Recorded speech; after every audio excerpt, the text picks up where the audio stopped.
Hey everyone, how's it going? I'm going to trial run a new Netrunner format, a new way to play Netrunner, and this is gonna be channel exclusive. This is the first time anyone has done this, so yeah, you all are the first to hear about it on my channel.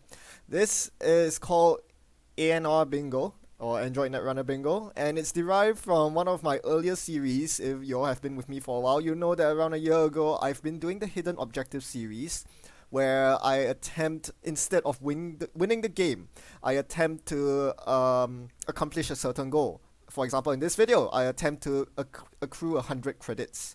So this idea came from Chris and Shenanigans, who do triple bingos regularly on their channel and compete with each other to see who's the fastest. Yes, it's Pokemon related, but if you're interested in wacky and random stuff such as getting a Mewtwo as your starter, pretty decent. Gyarados, that's pretty decent.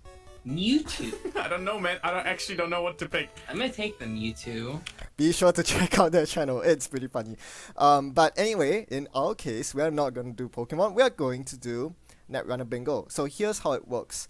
I have a script here that has a list of objectives. These are relatively easy objectives, but the objective is, as you see, this bingo board here, which they use. Let's do a full screen here. Their objective is to get either 5 in a row, 5 in a column, or 5 on the diagonal.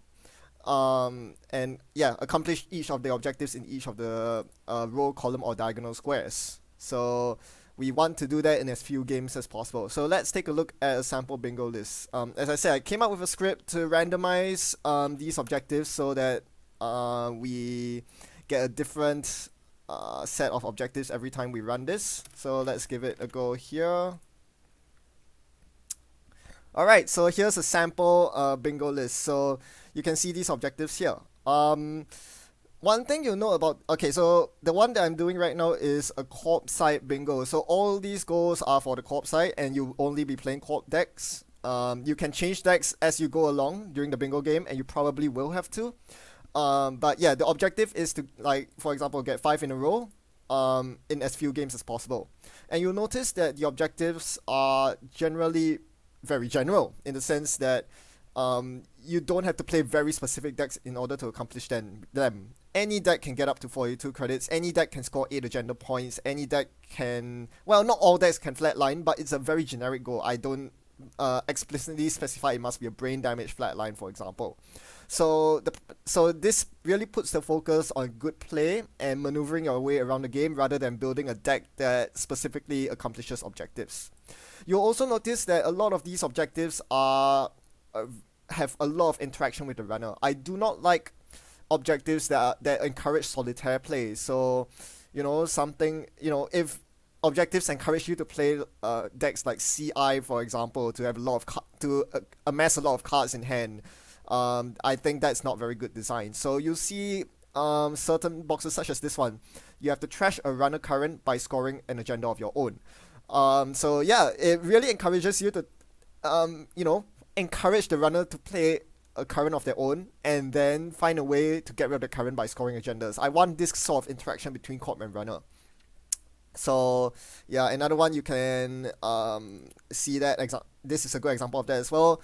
You need to compel the runner to trash an asset in that is defended by 2 or more pieces of ice. So what I really want to do is to actually encourage creative thinking and good play. So, I mean, some of these objectives are, you will have to go out of your way to accomplish them, but generally I rather, you know, these objectives be part of a back and forth between the corp and the runner, as opposed to playing a solitaire game where you try to get up to 100 credits. You know, that's less fun. And as you'll notice, these objectives are relatively easy to do if you dedicate your entire deck to it. For example, Trash and Icebreaker is very easy to accomplish. All you need to do is play all the Destroyers and Marcus Batty. But can you actually do an entire row in as few games as possible? So that's the objective here. So we will be doing a playthrough of this shortly. I'll upload a separate video on that. If you are interested in doing these bingo games, after each bingo game, I will put a link to the bingo URL in the channel in the video description of the corresponding video, so you can jump in and try it for yourself. This is an open room, so be aware that other people can join in and overwrite what you do at the same time. So be careful of that. Alternatively, just copy down the bingo board that I'm using and play along at home as well. Again, this is a trial run and I'm not sure how this is going to go.